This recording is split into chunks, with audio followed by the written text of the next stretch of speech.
यांच्यातर्फे हे 1000 रुपयांचं पारितोषिक आलेलं आहे। तर दोन्हीही खेळाडूंना माझी विनंती असेल की आपण थोडेसे नर्वस आहात, नाराज आहात, तुम्ही येत नसाल तर मी तुमच्यापाशी येतोय आणि तुमची ही रक्कम तुमच्यापर्यंत पोहोचवण्याचं काम करणार आहे। ऋषभ शिल्दनकर आणि शुभम थोडेसे नाराज नक्कीच आहात, परंतु हे पैसे देणे आमचं कर्तव्य आहे। सन्माननीय जयू ठाकूर यांच्यातर्फे आलेलं हे पारितोषिक प्लीज आपण ॲक्सेप्ट करा।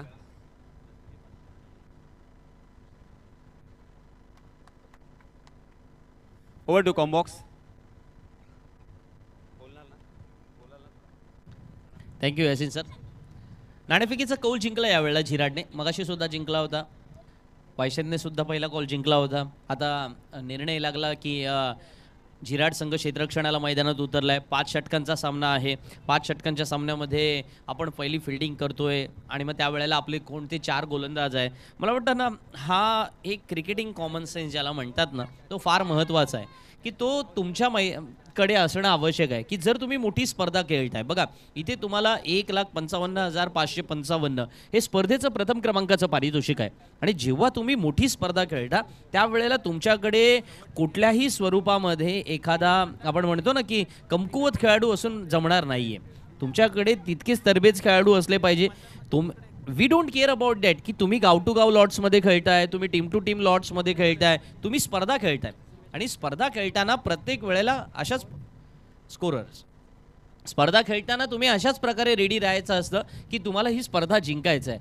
हारण्याच्या उद्देशाने कुणीही मैदानात उतरत नाही, उतरतो तो जिंकण्याच्या उद्देशाने आणि म्हणूनच सलामीवीर या नात्याने मैदानामध्ये उतरलेले पाहायला मिळतात। अभिलाष पाटील आणि पंकज शिळीमकर ही जोडी मैदानामध्ये आहे। या जोडीला अर्थातच तोड देण्यासाठी मंदार मात्रे नावाचं अस्त्र साई झिराडने यावेळेला पुन्हा एकदा मैदानामध्ये आणलंय। Left off over the wicket आमच्यापासून दूर जाताना मंदार मात्रेचा पहिला चेंडू, टप्पा घेतला यष्टीरक्षक मनीष हातात विसावणारा आणि लेफ्ट आर्म बॉलर्स, त्याचे अँगल्स, त्याचं वैविध्य, याच्यावरती अनेक वेळेला टेनिस क्रिकेटमध्ये चर्चा होते। Sir I followed that. मी 1000 स्पर्धा केल्यात, मीही करतोय ते, ओके, त्याच्या मी करतोय सर, करतोय। हां, बऱ्याच वेळेला असं होतं। यावेळेला अभिलाषने हा चेंडू फटकावलाय, चेंडू जातोय तो सरळ वायडेश मिड विकेट सीमारेषेच्या बाहेर, सरळ अर्थातच मिड विकेट सीमारेषेच्या बाहेर जाणारा पहिला चौकार।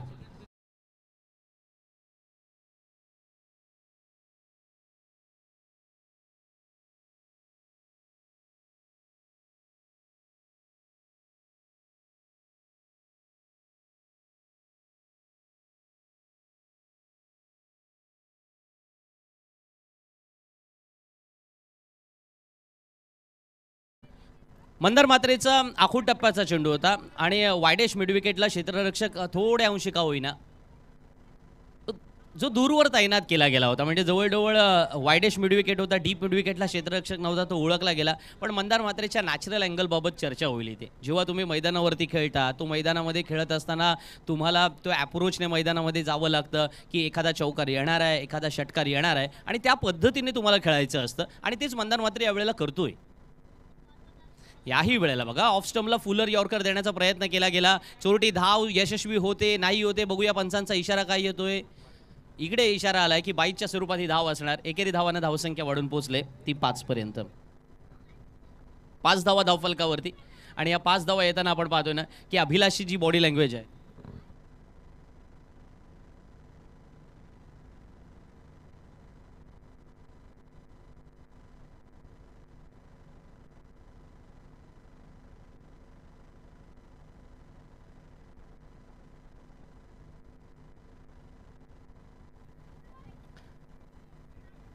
What a bowling, what a fantastic over. Mandar Matre आपल्या कल्पकतेला या ठिकाणी पूर्णपणे मैदानामध्ये जोडतोय। पहिला चेंडू जो केला होता ना, तोही याच टप्प्यावरती केला होता। तुमच्याकडे ते वैविध्य असावं लागतं। काही वेळेला तुम्ही रिपिटेशन्स करू शकता, repetition is all about the fitness success मंत्र असं आपण म्हणतो, पण ह्या वेळेला रिपिटेटिव्हली ॲक्शन्स मैदानामध्ये तुम्ही कोणत्या खेळाडूच्या अगेन्स्ट वापरताना ते फार महत्त्वाचं असतं. पहिल्या षटकामध्ये मंदार म्हात्रेचं अर्थातच षटक संपन्न होत असताना धावफलकावरती आपण पाहतोय 6 धावा आल्यात. या 6 धावा येताना अर्थातच कोणत्याही स्वरूपामध्ये गडीगारद करण्यात त्याला यश मिळालं नाही आहे. पण क्रिकेटमध्ये केवळ या सेन्सवरती तुम्ही बोलून जमणार नाही आहे की विकेट्स मिळालेले नाही आहे. धावा रोखणारी गोलंदाजीसुद्धा तेवढीच महत्त्वाची असते. पॉवर प्लेमध्ये तुम्ही गोलंदाजी करत असताना तुम्ही चॅलेंजेस किंवा तुमच्यासमोर आराखडे काय बांधता की पहिल्या ओव्हरमध्ये मला 10 पेक्षा कमी धावा द्यायच्या आहेत, मला एक विकेट घ्यायची आहे, मला ही जोडी फोडायची आहे, किंवा मला एखाद्या ठराविक टार्गेट एक फलंदाज करतो आपण की याला बाद करून परतवून लावायचं आहे. सेकंड मॅचमध्ये आपल्याकडे वेगवेगळे ॲस्पेक्ट्स असतात. आपण त्या ॲस्पेक्ट्समध्ये ठरवतो ना की आपण मैदानामध्ये कोणत्या स्वरूपामध्ये गोलंदाजी करत असताना मैदानामध्ये आपल्या समोरचे जे काही ॲस्पेक्ट्स आहेत ते मांडतो, त्याच्यावरती काम करतो. आणि हेच हे गोलंदाजाने केलेलं पाहायला मिळालं. मंदार मात्र ते मैदानामध्ये करून दाखवतोय. पुढच्या षटकामध्ये गोलंदाजीसाठी सज्ज होतोय तो नवीन गोलंदाज रितेश माद्रे. रितेश माद्रेने लास्ट मॅचमध्ये चांगली बॉलिंग केली होती. बट जे पहिल्या मॅचमध्ये आपण म्हणालो होतो की सातत्य ही जगात अशी एक गोष्ट आहे ना, ती कशानेही विकत घेता येत नाही. तुम्ही क्रिकेटच्या मैदानामध्ये तुम्ही खेळाडू म्हणून तुमच्या पुढे अनेक साऱ्या गोष्टी चॅलेंजेस असतात. ते चॅलेंजेस तुम्हाला तुम्हाला ॲक्सेप्ट करावे लागतात, तुम्हाला स्वीकारावे लागतात. रितेशने मला वाटतं ते पहिल्या सामन्यात केलेत, पण दुसऱ्या सामन्यामध्ये पुनरावृत्ती करताना थोडीशी प्रयत्नांची पराकाष्ठा अधिक करावी लागेल. जेव्हा पहिल्या षटकात 6 धावा आल्यात. आखूड टप्प्याचा चेंडू यावेळेला पूल केलाय, सरळ वाईडेश मिड विकेट सीमारेषेच्या बाहेर सक्सेसफुल ट्रॅव्हल होतोय. पहिला षटकार.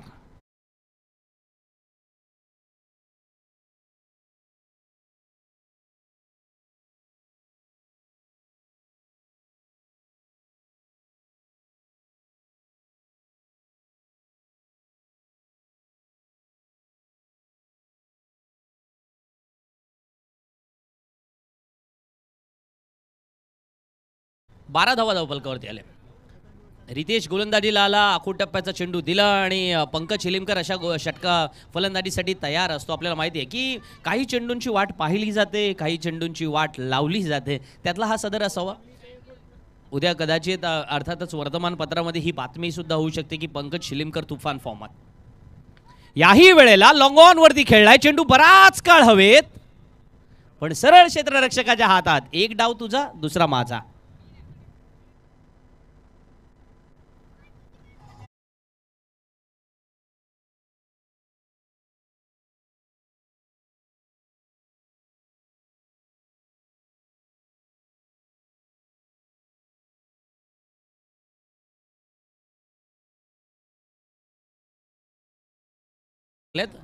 सॉरी 12 धावा धावफलकावरती लागल्यात आणि हा 22वा फलंदाज बाद झालेला पाहायला मिळाला. आजपर्यंतचा पहिल्या तिसऱ्या सामन्यातला अंदाज घ्या ना की आतापर्यंत किती 6 आले. 23 6 आलेत. चौकार किती आलेत? 15. षटकार चौकारांच्या भाषेमध्ये म्हणायचं झालं तर विकेट्सवरती कॉन्सन्ट्रेट करावं लागेल मित्रांनो. 22 विकेट्ससुद्धा गेल्यात. नेहमी समालोचन करत असताना अनेकशे समालोचक म्हणतात की it is all about the batter games. Okay, ठीक आहे, फाईन. पण जर गोलंदाजच नसतील तर बॅटरचा गेम काय असेल? गोलंदाजाला सुद्धा सेम चान्स असतो. तुमचे परसेप्शन्स तेवढे किंबहुना निश्चित असावे लागतात की इथे मैदानामध्ये केवळ षटकार चौकार याच्यावरतीच बोलणार का? नाही. मग त्याच्यावरती अभ्यास करत असताना तुम्हाला काही गोष्टी माहिती आहेत. This is all about the win win positions की क्रिकेटमध्ये एक डाव फलंदाजाचा आहे तर दुसरा गोलंदाजाचा सुद्धा आहे. गोलंदाजाकडे ती संधी असते आणि ती संधी प्राप्त केली रितेश मात्रेने नवीन फलंदाजीला. याही वेळेला आपण पाहतोय मोठा फटका टोलवण्याचा प्रयत्न. सेम प्लेस, सेम पोझिशन आणि फलंदाज बाद.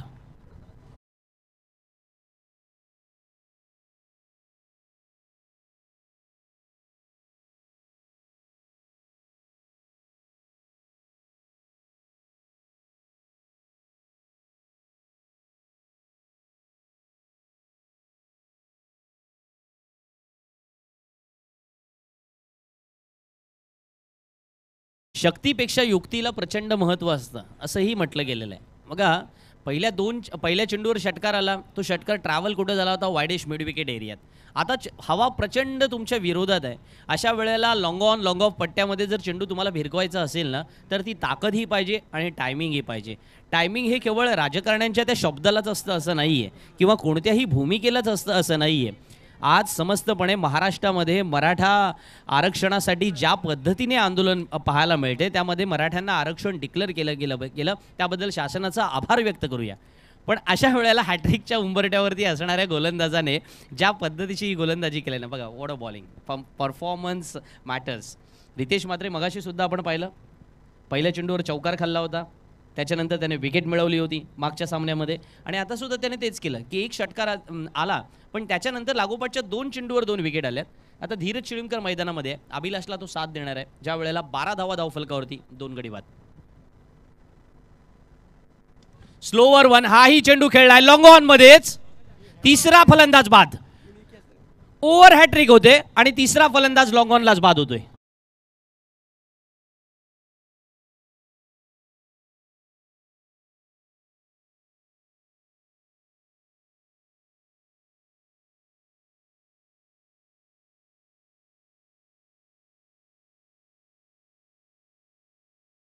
तच मी 4 व्हीलरच्या क्लासला होतो आणि तेव्हा त्यांनी मला सांगितलं की गाडी चालवण्यापेक्षा गाडी कंट्रोल करता येणं महत्त्वाचं आहे. गाडी कुणीही चालू शकतं, कुणी, ज्याच्याकडे लायसन्स आहे त्याने गाडी चालवावी, पण ज्याला गाडी कंट्रोल करता येतं ना त्याला बेस्ट ड्रायव्हर म्हणतात. Cricket is all about the controlling games, the controlling athleticism, it is very much important. इथे मैदानामध्ये काय पाहायला मिळालं, सगळ्या फलंदाजांना आजकालच्या म्हटलं जातं ना की ते केवळ चौकार आणि षटकारांसाठी आसुसलेले असतात. 3 फलंदाज समोरच बाद झाले. तिन्ही फलंदाजांना स्ट्रोकवरचा कंट्रोल, मोह ज्याला म्हणतात ना, ये दुनिया मोह माया की हे यासीन सर हमेशा मैं कहता हूं, आणि त्या मोह मायामध्ये बरेच जण अडकतात. प्रलोभनाच्या या जगामध्ये आपण पाहतोय 3 फलंदाजांना अक्षरशः मामा बनवलेत गोलंदाज रितेशने. त्याचं कौतुक झालं पाहिजे. तुमच्याकडे हे स्किल असलं पाहिजे की कुठे चेंडू जातोय, कशा प्रकारे क्षेत्ररक्षण फैलावलं जात आहे. इथे डावखुरा फलंदाज मैदानामध्ये आलाय, but why he played at the number 5 positions. ओमकारने ते 3 झेल टिपले. दरणे गुरुजीने इथे मला सांगितलं रितेशला ओव्हर हॅट्रिक मिळाली, पण साई जिराड आता ड्रायव्हिंग सीटमध्ये आले 3 गडी बाद 12ला. तो कंट्रोल मेकॅनिझम मला वाटतं कदाचित शब्द ऐकलाय की काय आता बॅट्समनने, ते पाहायला मिळालं. असू द्या, एनिवे, पण रितेश म्हणतो की मी माझं काम केलंय. या षटकामध्ये 6 धावा आल्या खऱ्या. साई जिराड संघाच्या अगेन्स्टमध्ये खेळताना वायशेत संघ 12 पर्यंत पोहोचलाय, पण एखादं षटक चांगलं येतं, एखादं षटक खराब येतं. हे क्रिकेटचा अर्थातच खेळ आपण अनेक वेळेला पाहतो. 12 चेंडूंच्या खेळामध्ये 12 धावा आल्यात, अजून 18 चेंडूंचा खेळ येणं बाकी आहे. वायशेत संघाचे 2 चांगले फलंदाज म्हणजे शिळीमकर ब्रदर्स बाद होऊन परतलेत. आता ओमकार आणि अभिलाषला ती कामगिरी करावी लागेल, जेव्हा येणाऱ्या 18 चेंडूंमध्ये एक आश्वासदायक धावसंख्या उभारावी लागेल.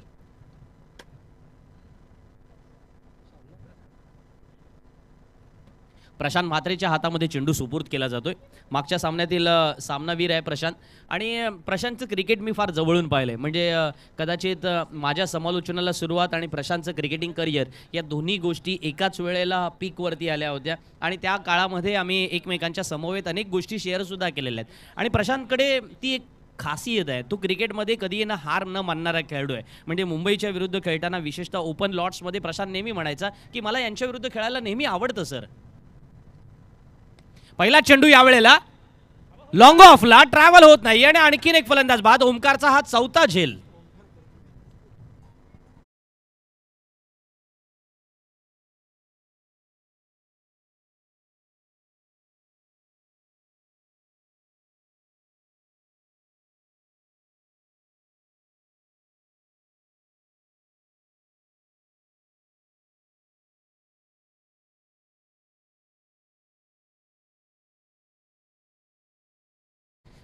आता तुम्ही म्हणाल मगासपासून आपण म्हणत होतो की हवेच्या विरुद्ध जात नव्हता बॉल. आता काय म्हणाल दरणे गुरुजी, आता तर हवा वाजू नये, पण आता बॉलर्सला क्रेडिट द्यावं लागेल. कसं असतं माहिती आहे, बऱ्याच वेळेला विकी माझ्या मताशी सहमत असेल, कंपनीमध्ये काम करणाऱ्या माणसाला क्रेडिट बऱ्याच वेळेला मिळत नाही, पण शेवटी कधीतरी एक दिवस येतो की त्याला क्रेडिट द्यावंच लागतं. तो दिवस त्याचा असतो.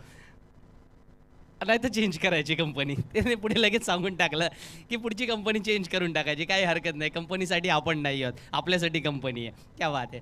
एनिवे, ओमकारने 4 कॅच घेतलेत, पण 4 कॅच नंतर किशोरला आता ती लास्ट मॅच फिनिश जबरदस्ती केली होती, थोडं थांबून खेळावंच लागेल. पण हा फटका खेळला जातोय, 5वा कॅच. ओमकार 5वा कॅच पकडतोय. या मॅचचा जॉन्टी रोड्स त्यालाच म्हणायचं का? कारण मॅन ऑफ द मॅच 5 कॅचवरती सुद्धा दिलं जाईल कदाचित.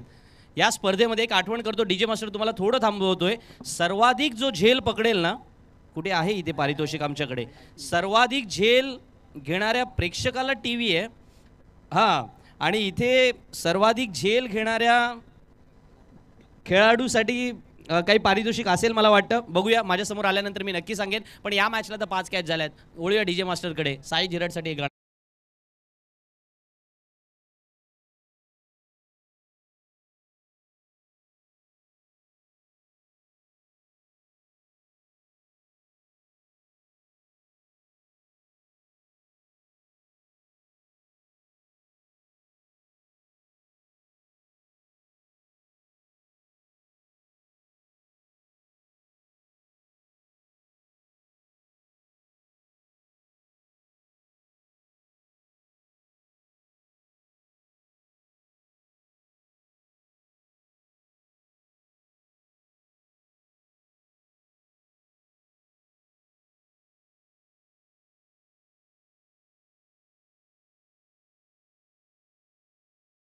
हां, ओके, वळतो. ओके, वळूया मैदानामध्ये 2.2 षटकांचा खेळ संपला. हॅट्रिकच्या उंबरठ्यावर Prashant Mhatre, right up round wicket.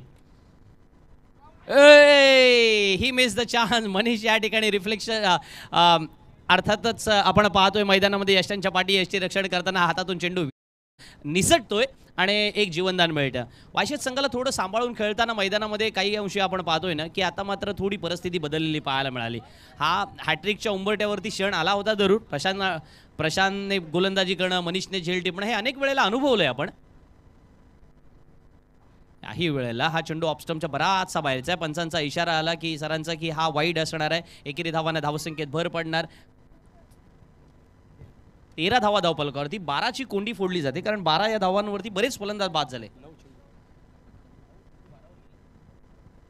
9 चेंडू नंतर एक धाव आलेली पाहायला मिळाली आणि आणखीन एक चेंडू हवेत, आणखीन एक फलंदाज बाद.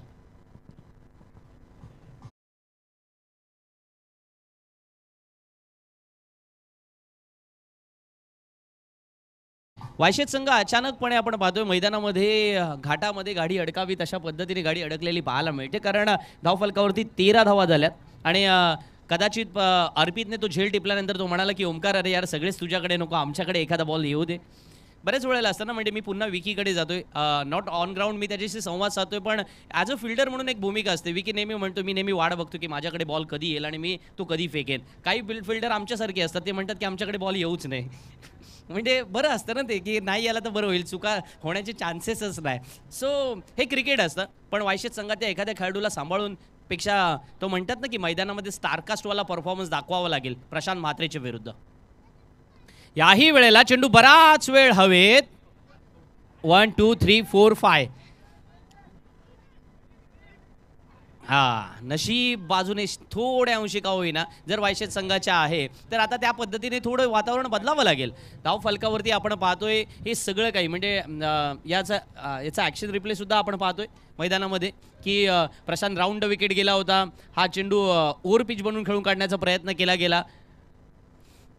1 2 3 4 आणि 5व्या अटेम्प्टमध्ये अर्थातच झेल सुटला प्रशांतकडून. हरकत नाही आहे पण या गोष्टींवरती मात्र नक्कीच दाद द्यावी लागेल की प्रशांत म्हात्रेची ती कन्सिस्टन्सी. मित्रांनो बघा, एक प्रशांत म्हात्रे काही एका रात्रीत घडला नाही. प्रशांत म्हात्रेचा जो संपूर्णपणे प्रवास राहिलेला आहे साई झिराट संघासाठी हा अतुलनीय राहिलेला आहे. आणि आणखीन एक झेल, जागा चेंज केली पण अर्थातच कैवल्याच्या हातामध्ये चेंडू विसावतोय आणि आणखीन एक फलंदाज बाद होऊन परतणार आहे. हा 7वा फलंदाज बाद झालाय जेव्हा संघाची धावसंख्या आहे 14.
या धावफलकावरती फार कमी वेळेला अशी परिस्थिती होती की 5 षटकांच्या सामन्यामध्ये तब्बल 7 फलंदाज बाद झालेत.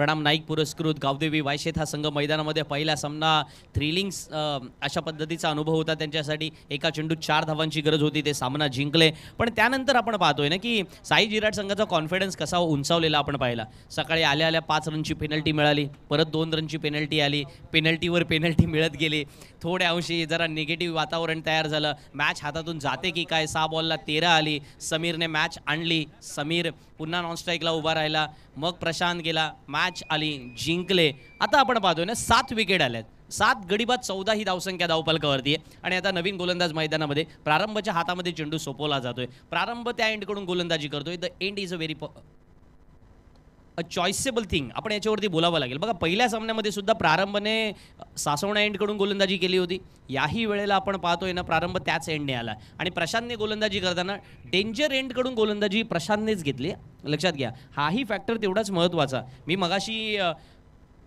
तुम्हाला अर्थातच कॅचबाबत म्हणालो किंवा फिल्डिंगबाबत म्हणालो. मी नेहमी म्हणतो ना की fielding is like a mathematics, more you practice more you perfect. तुम्हाला मैदानामध्ये प्रॅक्टिस करावी लागते की त्या पद्धतीने आराखडे आकारावे लागतात की आपण या बाजूला क्षेत्ररक्षणात राहिलो तर केवढा एरिया आपल्याला कव्हर करायचा आहे. त्याच्याही पुढे जाऊन विराट कोहलीच्या इंटरव्ह्यूमध्ये मी तर फार ऐकलं की तो म्हणाला की ज्या वेळेला तुम्ही वर्ल्ड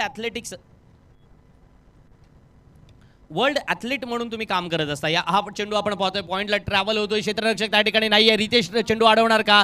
हो, वेल प्लेड. या वेळेला गॅप साधली जाते, चेंडू सीमारेषा बाहेर, चौकार.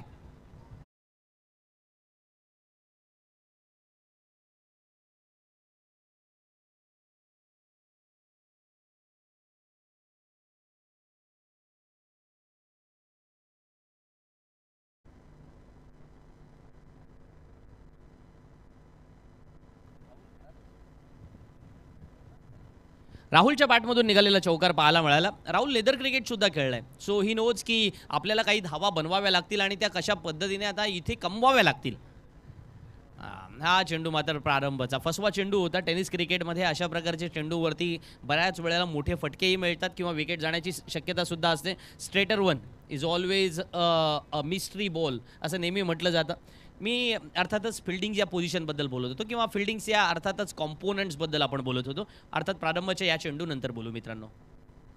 राहुल या वेळेला शॉर्ट बॉल पूल करतोय, क्षेत्ररक्षक तो चेंडू त्याला काही दिसत नाहीये की नक्की कुठे आहे. एक धाव तर नक्की मिळाली, दुसऱ्या धावेचा प्रयत्न आणि दुसरी धाव सुद्धा यशस्वी. Well running between the wicket. The coordination in both players is very much important tool in cricket.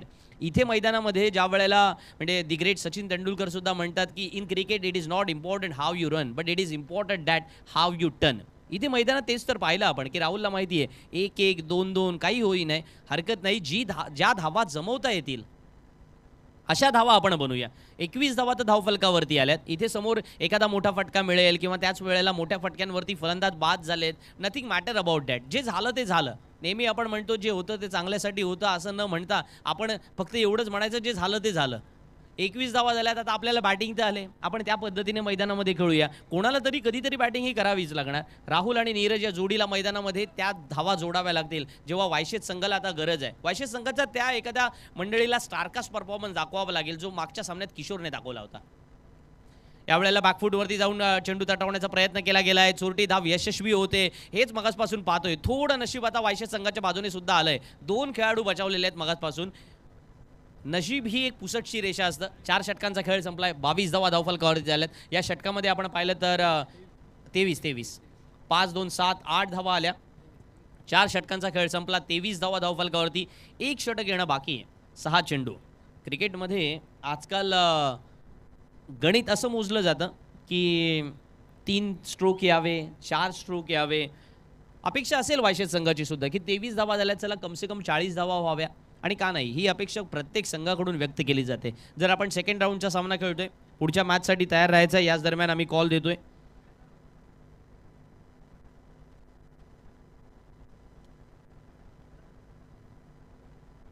नवजीवन दिगोडी आणि अमरदीप कोळगाव. नवजीवन दिगोडी आणि अमरदीप कोळगाव या संघाने रिपोर्टिंग तर मला वाटतं केलं असेल, पण आता टॉससाठी तयार राहायचं आहे. पहिल्या हाफमध्ये आपण यासिन सर टॉस करून घेणार आहोत. नवजीवन दिगोडी संघाचा आणि अमरदीप कोळगाव या संघाचा. 4 षटकांचा खेळ संपला.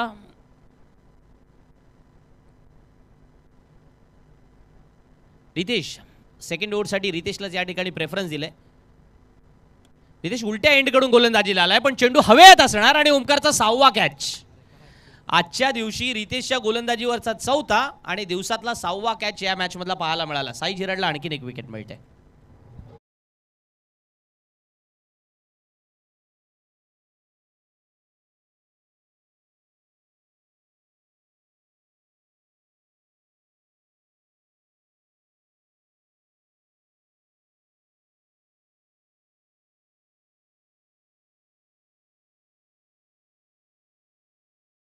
मी गेल्या 2 वर्षापासून रितेशला पाहतोय. त्याच्या गोलंदाजीमध्ये स्पीड चांगला होता, पण स्पीडच्या सोबत ना तुम्हाला काही एक्सपिरियन्स असावे लागतात आणि ते एक्सपिरियन्स आता मला वाटतं मधल्या काळामध्ये लेदर क्रिकेटच्या प्रॅक्टिससाठी रितेश मुंबईला जात होता आणि त्याच्यामुळे ते ज्या गोष्टी आहेत की एखाद्या फलंदाजाचा टान्स काय आहे, एखाद्या फलंदाजाचं नक्की स्किल काय आहे, तुम्हाला त्या गोष्टी जोडाव्या लागतात आणि थोड्या अंशी ना बॉलर्सला तुमच्या त्या माइंड्समध्ये गोष्टी जोडाव्या लागतात, किंबहुना तो अभ्यास करावा लागतो आणि तेव्हा तुम्ही यशस्वी होऊ शकता. 4 विकेट रितेशच्या नावावर आहेत. तो या वेळेला फायफर लावणार का?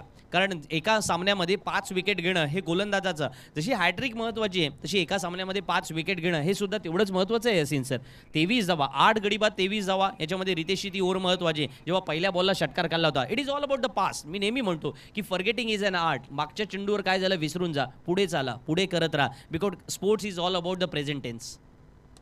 अंकुश या वेळेला मात्र चांगला फटका खेळतोय बघा. मगासपासून अशा काही चांगल्या फटक्यांची सुद्धा गरज होती की काही चेंडू जमिनीलगत सुद्धा येणं गरजेचं आहे, पण आता जेव्हा गरज आहे शेवटच्या षटकांमध्ये अधिक धावा करण्याची तेव्हा फक्त 24 धावा आल्यात. 8 गडी बाद 24 धावा.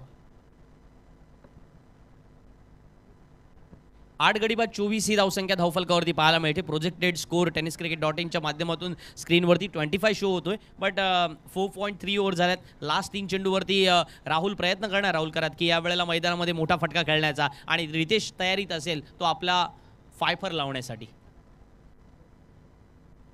मोठा फटका खेळला जातोय. चेंडू मिड विकेटला. मंदारच्या हातून हा साधा सोपा झेल सुटतोय. कधी कधी तुम्ही कॅमेऱ्यासाठी जाता ना, मला वाटतं tenniscricket.in ने या गोष्टी जेव्हा तुम्ही आणल्यात ना मैदानामध्ये तेव्हा टेनिस क्रिकेटर पण कॅमेऱ्यासाठी जायला लागले आणि मग त्या कॅमेऱ्यासाठी तो जेव्हा एखादा मोमेंट असतो तो त्या मोमेंटसाठी आपण गेलो की मग आपल्याकडून चुकासुद्धा होतात. मंदार मला वाटतं कदाचित याच डबल माइंडेड सिच्युएशनमध्ये फसला असावा की कॅमेऱ्यामध्ये हा कॅच कसा पकडला जाईल. हरकत नाही, पण क्रिकेट मित्रांनो अनिश्चिततेचा खेळ आहे. या कमी धावा आहेत की जास्त हे फक्त वेळ ठरवेल. हे मी बऱ्याच वेळेला पाहिलं आहे. तुम्हाला याच मैदानावरचा एक अनुभव सांगतो. या मैदानावरती आमच्या राजेशने एक सामना असा फिरवला होता की मुंबईच्या संघाने साधारण 33-34 धावा केल्या होत्या आणि राजेशने एकाच ओव्हरमध्ये मॅच फिनिश केली, बरोबर ना? एकाच ओव्हरमध्ये फिनिश केली. आणि दुसरी एक मॅच अशी होती की चांगली बॉलिंग या वेळेला पाहायला मिळतो. टप्पा घेतला, पण पंच मात्र म्हणतात की हा कक्षेच्या बाहेर आहे. Yes sir, okay. शेवटी जो पंचांचा निर्णय तोच निर्णय, तो फायनल आहे आणि ते म्हणतात की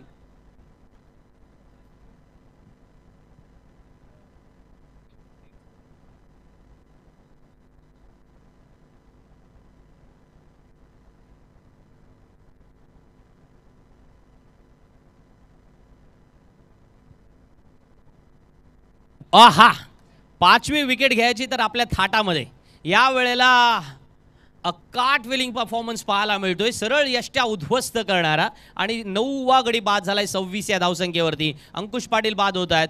साई झिराड संघाला हा 9वा या वेळेला 9वी सफलता मिळते. 9 गडी बाद 26 ही धावसंख्या धावफलकावर. डीजे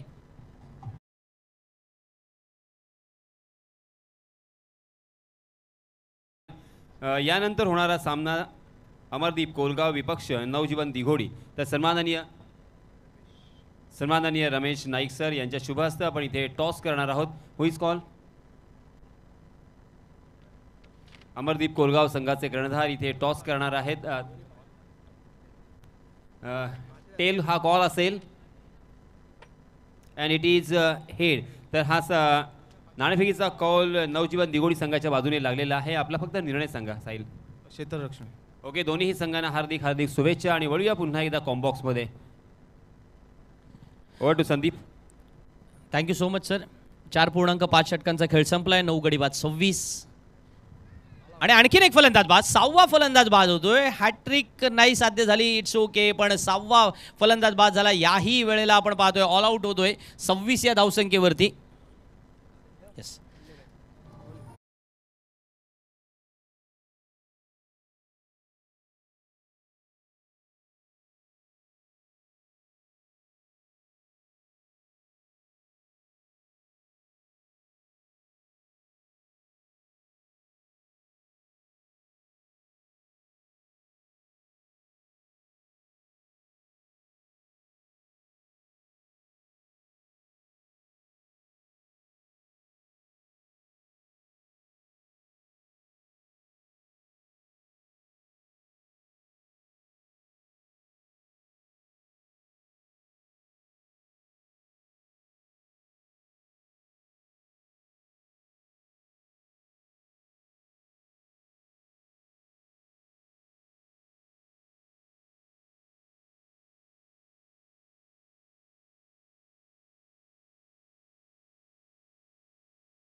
वळूया मैदानात. जेव्हा 30 चेंडूत 27 धावांची आवश्यकता आहे. क्रिकेट अनिश्चिततेचा खेळ आहे.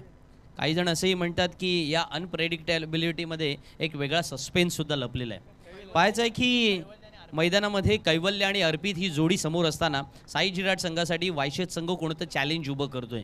तुम्हाला त्या माइंडसेटने मैदानात जावं लागतं. A positive mindset, thinking about to be the how to build your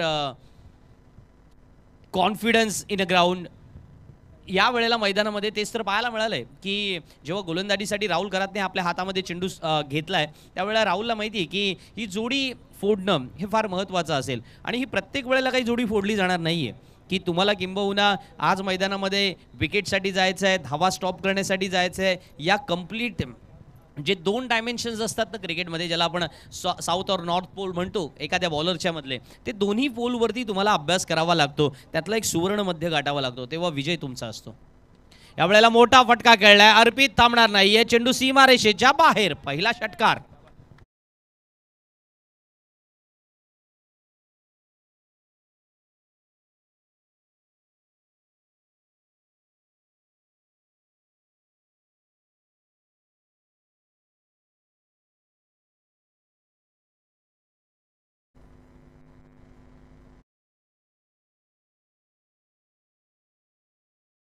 जे मास्टर 7 धावा धावफलकावरती सामना जिंकण्यासाठी येणाऱ्या पुढच्या 27 चेंडूत 20 धावांची आवश्यकता आहे. अर्पित वैतीची ही खासियत आहे की सीमारेषेच्या बाहेर जाणारे अनेक चांगले चांगले फटके आपल्याला अर्पित वैतीच्या बॅटमधून पाहायला मिळतात. याही वेळेला आपण पाहतोय ना, हाही चेंडू लागोपाठ सीमारेषेच्या बाहेर जाणारा दुसरा षटकार.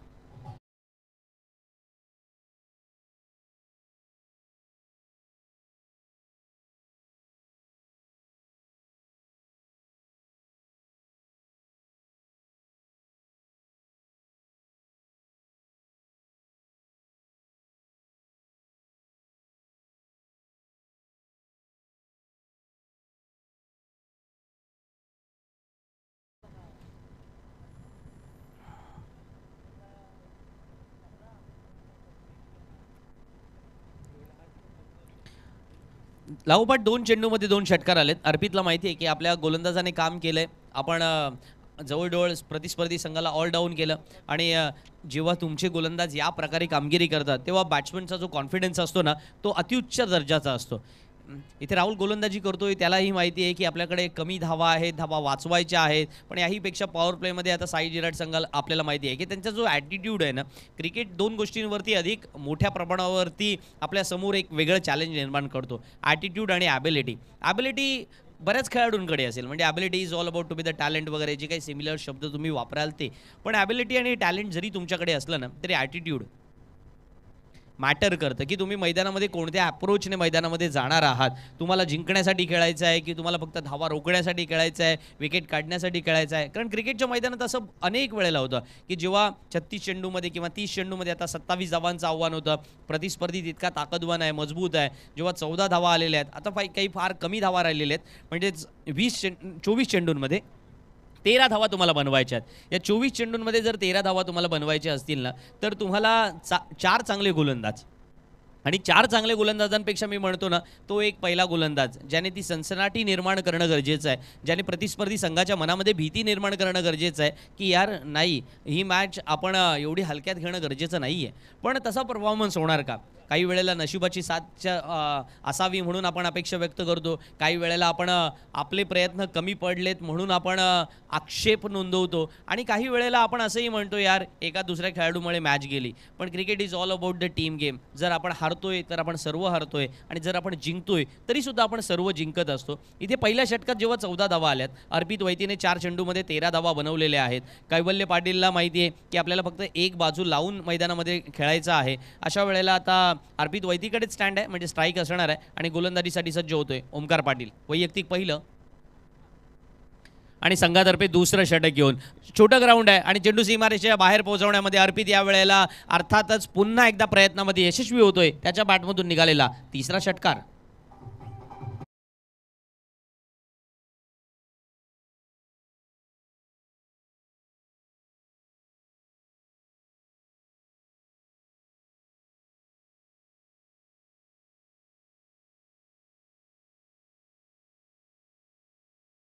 मास्टर 20 धावा धावफलकावरती साई झिराट आपल्या नावाला साजेशी कामगिरी करतोय. कारण साई झिराटचा टेनिस क्रिकेटमध्ये अलिबाग तालुक्यात नव्हे, रायगड जिल्ह्यामध्ये एक वेगळा दबदबा राहिला. विशेषतः तालुक्यातील क्रिकेटमध्ये जे पहिले टॉपमोस्ट 5 संघ, म्हणजे मला आजही आठवतंय की जर एका दशकामध्ये थोडं मागे जायचं झालं ना, आजकाल क्रिकेट तुम्हाला रोज दिसतंय त्याच्यामुळे माहिती आहे. पण ज्यांनी यूट्यूबवरती क्रिकेट नाही पाहिलं त्यांना या गोष्टी माहिती आहे की झुंजार पोयनाड यांचा दबदबा जो काही होता तो सिद्धी गणेश कोळगाव, रायगड पोलीस यांनी तो दबदबा मोडीत काढला. आणि त्याच्यानंतर तो दबदबा मोडीत काढल्यानंतर मग नवगावचे काही संघ आले, विशेषतः सोनी स्पोर्ट्स नवगाव असेल, थळेश्वर थळ हा संघ असेल, हे संघ मैदानामध्ये आलेले आपल्याला पाहायला मिळाले. सिद्धी गणेश कोळगाव, रायगड पोलीस यांचा दबदबा यांनी मोडीत काढण्याचा प्रयत्न केला. पण त्याच्यानंतर नवगाव, थळ या संघांच्या मक्तेदारी जर मोडीत काढण्याचा प्रयत्न कोणी केला असेल तर त्याच्यामध्ये बालवीर हशिवरे आणि साई जिराट ही 2 टॉपमोस्ट नावं आपल्याला नेहमी अनुभवायला मिळाली, पाहायला मिळाली. आणि तो एक प्रवास सुरू झालेला होता ना, त्या कालखंडामध्ये या सगळ्या गोष्टी तेवढ्याच महत्त्वाच्या आहेत. आणि त्यातले काही घटक आजही या संघासोबत जोडलेले आहेत, म्हणजे कैवल्य असेल, प्रशांत म्हात्रे असेल. बघा ओंकारला या ठिकाणी मला वाटतं ना 21 धावा धावफलकावरती झालेल्या आहेत. आणि थोड्या अंशी का होईना मैदानामध्ये रिस्पेक्टसुद्धा दिला जातोय. कदाचित आपला सहकारी असतो, आपल्या आपल्या संघ सहकाऱ्यांच्या समवेत या एखाद्याने क्रिकेट खेळलेलं असतं, असाही काही फॅक्टर असेल. I don't know what factor is that. मोठा फटका खेळला जातोय, विजयी फटका खेळला जातोय, चेंडू सीमारेषेच्या पार आणि साई झिराड का बेडा पार या षटकाराने सामना जिंकतायत. हार्दिक हार्दिक अभिनंदन.